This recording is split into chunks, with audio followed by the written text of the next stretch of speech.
There is a truth most people overlook, yet it governs everything you experience in your world. Your reality is not something that happens to you, it is something that moves from you. Right now, in this very moment, you are not waiting for life to respond. Life is already responding to the state you are occupying within. So understand this clearly. Whatever you assume to be true about yourself and others is quietly being accepted as reality by your subconscious mind. And once it is accepted, it begins to express itself through circumstances, behavior, and experience. If you assume love, you begin to notice love. If you assume rejection, you begin to encounter distance. Not because the world is changing randomly, but because your inner state is organizing what you perceive. Now imagine this. Instead of hoping, wishing, or chasing, you simply decide within yourself that you are already loved, already chosen, already desired, not as a future event, but as a present fact within your awareness. You are not trying to convince anyone. You are embodying a state, and in that state your energy changes, your expectations change. The way you interpret silence, attention, distance, or closeness, all of it shifts. Because you are no longer observing from lack, you are observing from fulfillment. This is the turning point most miss. Reality does not respond to desperation, it responds to identity. When you persist in the feeling of being chosen, loved, and wanted, you begin to carry yourself differently. You stop questioning your worth. You stop chasing confirmation. You start resting in inner certainty. And from that inner certainty, your outer world begins to mirror a new pattern, not because you forced anyone, not because you controlled anything, but because your state became dominant. So if you choose this assumption, stay loyal to it. Even when outer appearances contradict it, even when logic resists it, even when nothing seems to be changing yet, because the unseen movement always comes before the seen result. You are not waiting for love to arrive. You are accepting the version of you who is already loved, and from that acceptance, everything reorganizes itself. So tonight, and in every moment after this, let the assumption be simple, steady, and natural. I am already loved. I am already chosen. It is done within me. And what you hold within consistently must in some way reflect without. What you consistently accept as true in your mind becomes the foundation of your lived experience. This is not a poetic idea. It is a psychological and experiential principle that governs how your world organizes itself around you. Every moment you are assuming something. Even when you are not consciously aware of it, your mind is quietly agreeing on meanings, interpretations, and expectations. You assume people will treat you a certain way. You assume outcomes will unfold in familiar patterns. You assume what is possible for you and what is not. These assumptions are not passive thoughts. They are active instructions being given to your perception and behavior. Your outer reality does not begin outside of you. It begins in the unseen activity of your inner world. The mind accepts a belief, the feeling follows, and then your perception begins to align with that feeling. Over time, what you once thought of as just an idea becomes what you call my life. This is why two people can live in the same environment, yet experience completely different realities. One may see opportunity everywhere, while the other sees limitation. One may feel loved and supported, while the other feels ignored and disconnected. The external world appears shared, but the internal assumption is what filters everything. When you assume something consistently, it stops feeling like imagination and starts feeling like truth. And once it feels like truth, your behavior naturally adjusts to match it. You begin to speak differently, react differently, and interpret events through the lens of that assumption. Without force, without struggle, your entire experience begins to reorganize itself. This is also why change often feels invisible at first. The outer world does not instantly rearrange because it always reflects what has already been stabilized within. The inner assumption must first become dominant, emotionally accepted, and repeatedly lived from, before the external world catches up. But here is the deeper truth. Your assumptions are not fixed. They are not permanent laws written against you. They are flexible states you move in and out of every day. The moment you become aware of them, you regain influence over them. If you assume lack, you experience more lack, not as punishment but as reflection. If you assume worthiness, connection, and alignment, you begin to notice evidence that supports those states. Reality is not randomly assigned, it is selectively revealed based on your dominant inner position. So the question is never, what is out there? The real question is, what am I consistently accepting within? Because what you accept within becomes what you encounter without. And when you truly understand this, you stop waiting for life to change you. You begin to change the assumption you are living from. You step into the quiet realization that your inner world is not a reaction, it is the source. And from that source, everything flows outward in its own time, in its own way, without effort or strain. So hold this gently but firmly in awareness. Your inner assumption is not just a thought, it is the blueprint of your lived reality, constantly unfolding into form. It is not mere thinking, but the feeling of already having what you desire that shapes perception and behavior. Thought alone is incomplete. It is neutral until it is infused with feeling. Feeling is what gives thought life, direction, and creative power. Without feeling, a thought remains abstract, like a sketch without color or depth. But once feeling is added, it becomes something lived from, something embodied, something real in your inner experience. Feeling is the bridge between imagination and manifestation. It is the state in which your inner world becomes so convincing that your subconscious mind begins to accept it as present fact. When you feel something deeply consistently and naturally, your mind stops treating it as future possibility and begins organizing it as current reality. This is why mere wishing does not transform experience. Wishing keeps you separate from your desire. It reinforces distance. But feeling dissolves distance. Feeling places you inside the experience in itself. You are no longer observing love. You are feeling loved. You are not hoping for success. You are feeling successful. You are not waiting for connection. You are feeling connected now. And this shift is subtle but powerful, because once you begin to feel as though your desire is already fulfilled, your perception changes automatically.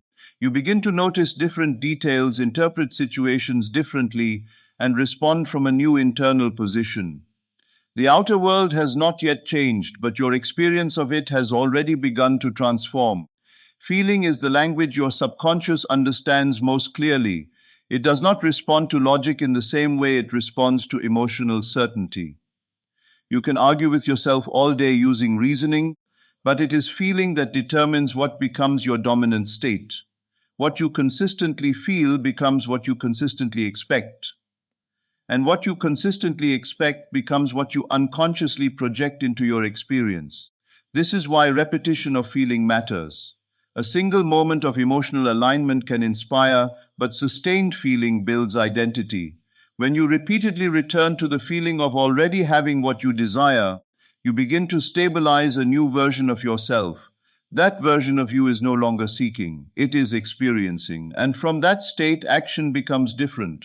You are no longer acting from lack or desperation. You are acting from fulfillment. Even your silence carries certainty. Even your waiting carries confidence. Because internally nothing is missing. The external world may still reflect old patterns for a time, but feeling is not concerned with timing. It is concerned with state. And state always precedes form. So the practice is simple but profound. Return to the feeling, not occasionally, not when it is easy, but as often as you remember. Let it become familiar. Let it become natural. Let it become the emotional home you return to again and again, because feeling is not just part of creation. It is the creative force itself expressing through you. And when you master the feeling, you master the direction of your experience. The world outside slowly aligns, not because it was forced, but because it was already lived within. So carry this awareness gently. What you consistently feel within will eventually define what you consistently meet without. Assume the state that your desire is already fulfilled, rather than waiting for it to happen. This is the turning point where inner alignment replaces outer struggle. Most people live their lives in a constant state of becoming, always moving towards something, always chasing a version of themselves that feels just out of reach. In that state, fulfillment is always postponed. It exists somewhere ahead, but never now. To live from the end means to reverse that entire movement. It means you no longer define yourself by what is missing, but by what is already complete within your awareness. You step mentally and emotionally into the version of you who already has what you once desired, not as imagination alone, but as identity. When you live towards something, you are anchored in lack. Every thought becomes a reminder that it is not yet here. Every action carries subtle tension, as if you are trying to close a gap. But when you live from the end, that gap disappears internally. You are no longer reaching. You are residing. This shift is not about denying reality. It is about choosing which reality you give authority to. The outer world may still show delay, uncertainty, or absence, but your inner state no longer agrees with it. You are no longer negotiating with appearances. You are anchored in fulfillment. Living from the end changes everything subtly but completely. Your thoughts begin to match completion rather than desire. Your emotions stabilize into calm certainty rather than anxious expectation. Even your behavior shifts. You stop chasing validation, you stop overanalyzing signs, and you stop waiting for permission from circumstances. Because from the end state, nothing is required to prove anything to you. It is already settled within. This does not mean you ignore the physical world, it means you stop being defined by it. You observe it without surrendering your inner truth to it. You allow outer conditions to be temporary echoes, not permanent definitions. And as you persist in this state, something remarkable happens. Your perception begins to reorganize. You notice alignment where you once saw delay. You interpret events differently. You respond with more ease, more certainty, more quiet confidence. You are no longer reacting from absence. You are expressing from presence. The mind adjusts slowly but consistently to what it is repeatedly exposed to. When you consistently live from the end, your subconscious begins to accept that state as normal. And what becomes normal internally eventually expresses itself externally. This is why persistence matters more than intensity. A brief moment of certainty is powerful, but sustained identity is transformative. The world does not shift because of occasional belief, it shifts because of consistent inner residence. So the practice is simple in essence. Return to the end. Return to the version of you who already has it. Return not as effort but as recognition, as if you are remembering something you temporarily forgot. And over time, that inner assumption becomes more natural than doubt. Because when you truly live from the end, you are no longer trying to create your life. You are allowing it to unfold from the state you already inhabit. And in that quiet certainty, everything begins to reorganize itself around the reality you have already accepted within. Everything begins in the inner world before it appears in the outer world. What you later call reality is always a delayed reflection of something that was first experienced within consciousness. Imagination is not fantasy in the dismissive sense people often use it. It is the creative ground where all experience is first formed, shaped, and accepted before it takes external expression.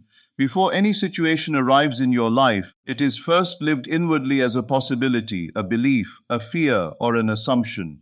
The mind does not distinguish between what is physically present and what is vividly imagined and emotionally accepted. To the inner self, experience is experience. And what is consistently experienced inwardly becomes the blueprint for what unfolds outwardly. Imagination is where identity is formed. You do not become something first in the physical world. You become it in awareness. You imagine yourself as loved or unloved, successful or struggling, chosen or overlooked, and that inner image begins to define how you move through life. Over time, the outer world begins to mirror that inner structure. This is why imagination is not passive. It is active creation in its earliest stage. Every assumption you hold, every mental picture you return to, every emotional state you dwell in is shaping the direction of your experience. Even when nothing appears to be changing externally, the inner formation is always in progress. Most people underestimate imagination because they only value what they can touch and measure. But what they do not see is that everything measurable once existed as unseen awareness. Every relationship, every opportunity, every turning point was first imagined, consciously or unconsciously, before it became physical. When you deliberately use imagination, you step into conscious creation. You are no longer reacting to life, you are participating in its formation. You begin to choose the inner scenes you occupy. You begin to live in thoughts that feel real, not just possible. And the more real they feel internally, the more naturally they begin to express externally. This is why repetition in imagination matters. A single moment of imagining something powerful can inspire you, but repeated imaginative experience builds inner conviction. It creates familiarity, and familiarity is what the mind accepts as truth. When imagination becomes consistent, it starts to override old patterns. You no longer identify with past limitations as strongly because you are repeatedly experiencing a different inner version of yourself. That new version slowly becomes dominant, not through force but through familiarity. And as this inner identity stabilizes, the outer world begins to respond in alignment. Not instantly, but inevitably, because outer experience is always organized around inner acceptance.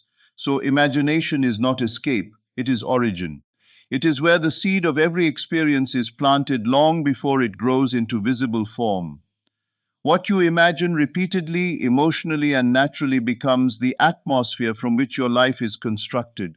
And when you truly understand this, you stop treating imagination as separate from reality. You begin to see it as the first layer of reality itself, the silent beginning of everything you will one day physically experience. So dwell wisely within it, because what you are living inside today is what you are shaping outside for tomorrow. Repeated inner assumptions harden into what feels like external truth. What begins as a simple thought, a passing interpretation, or a momentary feeling does not remain isolated. It is not the intensity of a single thought that shapes your experience, but the persistence of it. Whatever is repeated within consciousness begins to form structure, and that structure gradually becomes the framework through which you interpret life. Your mind is constantly recording, reinforcing, and reorganizing information based on what you return to again and again. A thought that is repeated with emotional engagement does not stay weak or temporary. It deepens, it becomes familiar.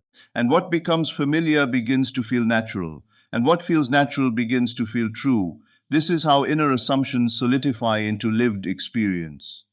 At first, a belief may feel optional, like something you are just considering. But with repetition, it stops feeling like an idea and starts feeling like identity. You no longer think it, you begin to operate from it. And once you operate from it, your perception adjusts automatically to confirm it. Persistence is the silent force behind all psychological conditioning. It is not dramatic or sudden. It works through consistency. You do not need one overwhelming thought to shape your life. You need a repeated one that quietly returns again and again until it becomes the dominant lens of your awareness. This is why two people can experience the same situation but draw entirely different meanings from it. One person may persist in thoughts of security, growth, and possibility, while another persists in doubt, fear, and limitation. Over time, each person's repeated inner dialogue builds a different version of reality, not because the outer world is fundamentally different, but because their interpretation of it has been shaped by persistence. When a thought is repeated often enough, it stops being questioned. It becomes the background of your perception. And once it becomes background, it begins to feel like just how things are. That is the moment where inner assumption becomes external reality in your experience. But what is often overlooked is that persistence is not automatic, it is chosen. You may not always control the first thought that appears, but you do influence which thoughts you return to, which feelings you reinforce, and which assumptions you allow to settle. If you repeatedly return to limitation, limitation stabilizes. If you repeatedly return to possibility, possibility stabilizes. Stability is simply repetition that has gone unchallenged long enough to feel permanent. This is why change often feels slow. You are not only shifting a thought, you are replacing a pattern that has been repeated enough times to feel like truth, and new thoughts must be repeated until they achieve the same stability. So the real work is not forcing belief in a single moment, but gently returning again and again to the assumption you choose to live from. Each return strengthens it. Each repetition gives it more weight in your inner world. And over time, what once felt unfamiliar becomes your new normal. Eventually, the line between inner assumption and outer reality begins to blur. What you persist in thinking is no longer just inside your mind. It feels like the world itself is confirming it. And in that quiet transformation, you realize that experience is not shaped by random events, but by the thoughts you were willing to repeat until they became undeniable to you. Doubt interrupts creation, sustained inner certainty stabilizes the desired state. Doubt is not simply a passing thought, it is a shift in identity. The moment doubt enters, you are no longer living from what you assume is true. You are stepping out of it and questioning its reality. And in that questioning, you weaken the very state you are trying to embody. Every experience begins as an inner position. When that position is stable, your perception becomes steady. But when doubt is allowed to take root, it fractures that stability. You begin to oscillate between belief and disbelief, between acceptance and resistance. And in that oscillation, creation feels delayed, uncertain, or blocked. Not because anything external has changed, but because your inner state is no longer consistent. Letting go of doubt does not mean forcing belief. It means refusing to engage with inner conflict. It means recognizing that doubt has no creative authority unless you continuously feed it attention and emotional energy. The more you return to certainty, the less space doubt has to operate. Sustained inner certainty is not loud. It is calm, steady, and simple. It does not argue with appearances or seek constant validation. Instead, it rests in the assumption that what is desired is already unfolding, already established within consciousness. This state does not depend on external confirmation. It precedes it. When you remain in fulfillment internally, your experience begins to reflect coherence. You are no longer split between wanting and having. You are no longer living in anticipation. Instead, you are living from completion. And in that completion, your mind stops sending signals of lack. Doubt often appears strongest when there is a delay in outer movement. The senses begin to question what has not yet manifested. But this is where discipline of awareness becomes important. What is unseen is not absent, it is simply not yet expressed.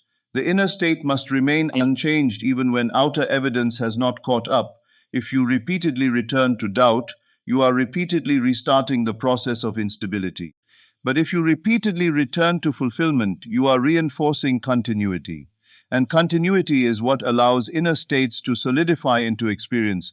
To stay in fulfillment is to refuse to negotiate with contradiction. It is to say inwardly, even if I do not see it yet, I remain in the state of having it. This is not denial of reality, it is prioritization of inner truth over temporary appearance. Over time, this sustained inner certainty begins to reshape perception. You notice different things, you interpret events differently, you respond with less anxiety and more calm knowing.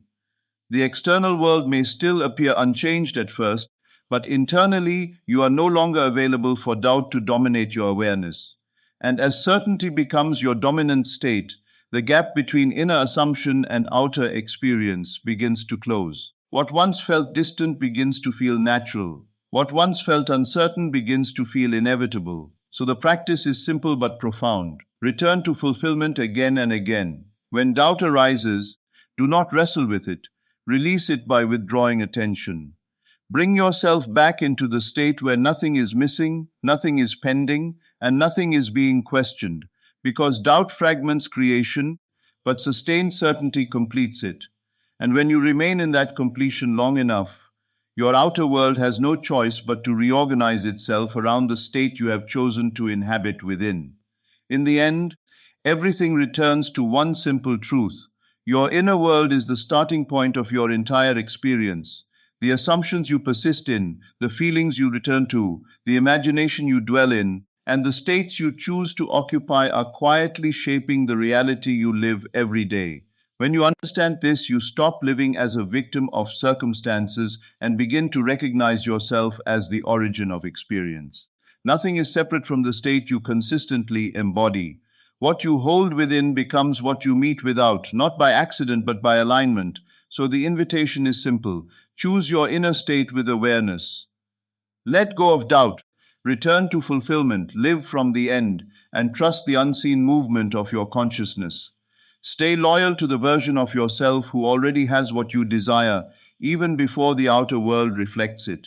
Because reality is not something that happens to you, it is something that unfolds through you. And when your inner world becomes stable, your outer world has no choice but to follow. Thank you.